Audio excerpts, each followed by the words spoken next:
ఆయల్ల వర్గీకరణ కోసం ఈ తెలంగాణలో ఉద్యమాలు చేయడానికి వీల్లేదు, నిరసనలు తెలపడానికి వీల్లేదు.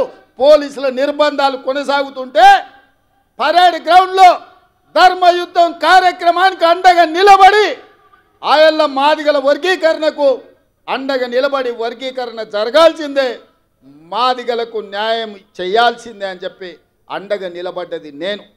అందుకే ఇవాళ సోదరులారా, ఈ వేదిక మీద నుంచి నా మాదిగ సోదరులకు నేను చెప్తున్నా, సిరిసిల్ల రాజయ్య గారిని ఫైనాన్స్ కమిషన్ చైర్మన్ చేసిన, అట్లూరి లక్ష్మణ్ని విప్పుగా అసెంబ్లీలో వేసిన, పాల్వాయి రజనీ కుమార్ని తెలంగాణ పబ్లిక్ సర్వీస్ కమిషన్లో మెంబర్ చేసిన, ప్రీతం కుమార్ ఎస్సీ డిపార్ట్మెంట్ చైర్మన్గా కాంగ్రెస్ పార్టీలో పదవులు ఇచ్చిన, ఇవాళ నా పేషీలో ఐఏఎస్ అధికారి సంగీత సర్వే సత్యనారాయణ సెక్రటరీగా నా పేషీలో ఉందంటే ఒక మాదిగ బిడ్డకు అవకాశం ఇచ్చిన, ఇవాళ మిత్రుడు సంపత్ కుమార్ ఏఐసిసి సెక్రటరీగా మహారాష్ట్రకి ఇన్ఛార్జిగా ఈరోజు వారు ఏఐసిసి సెక్రటరీగా ఉన్నారు.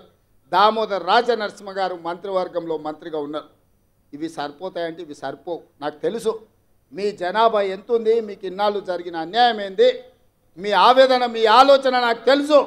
అందుకే రేపు రాబోయే రోజుల్లో పార్టీ తీసుకోబోయే నిర్ణయాలలో, పార్టీ నియామకాలలో మాదిగ బిడ్డలకు న్యాయం చేసి మీకు సముచితమైన స్థానం కల్పించే బాధ్యత కాంగ్రెస్ పార్టీ తీసుకుంటుంది. మల్లికార్జున్ ఖర్గే గారు తీసుకుంటారు.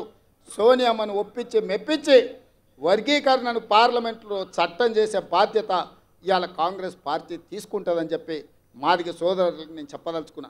అదేవిధంగా మిత్రులారా, ఇవాళ కురుబ యాదవ్ సోదరులు ఆనాడు కేసీఆర్ ఎవరికి సరైన ప్రాతినిధ్యం ఇవ్వకపోతే నేను ఆలోచన చేసి మా మహబూబ్నగర్ జిల్లా నుంచి కురుబ యాదవ్ సోదరులు ఎక్కువ మంది ఉన్నారు, వాళ్ళ ప్రాతినిధ్యం ఉండాలని నడిగడ్డను ఒక కురుబ యాదవ్ బిడ్డను నేను ఎమ్మెల్యేగా టికెట్ ఇచ్చి గెలిపించడానికి ప్రయత్నం చేస్తే గద్వాల కోటలో కుట్ర చేసి కుతంత్రాలు అన్నీ బీఆర్ఎస్ బీజేపీ ఏకమైపోయింది.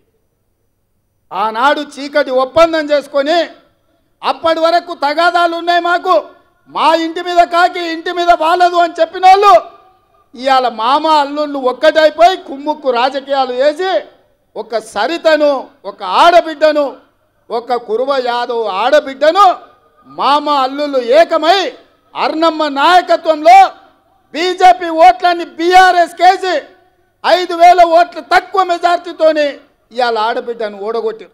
నిజంగానే సరితమ్మ గెలిచినుంటే ఇవాళ మంత్రివర్గంలో మంత్రి అయ్యేది యాదవ్ సోదరులారా. కేసీఆర్ మంత్రివర్గంలో మహిళలకు స్థానం లేకుండే, మన మంత్రివర్గంలో సీతక్కకు ఆదివాసి బిడ్డకు, కొండా సురేఖ ఒక బలహీన వర్గాల బిడ్డకి ఇచ్చినాం. సరితమ్మ గెలిచినుంటే ఇవాళ మన మంత్రివర్గంలో మంత్రి అయ్యి ఉండేది.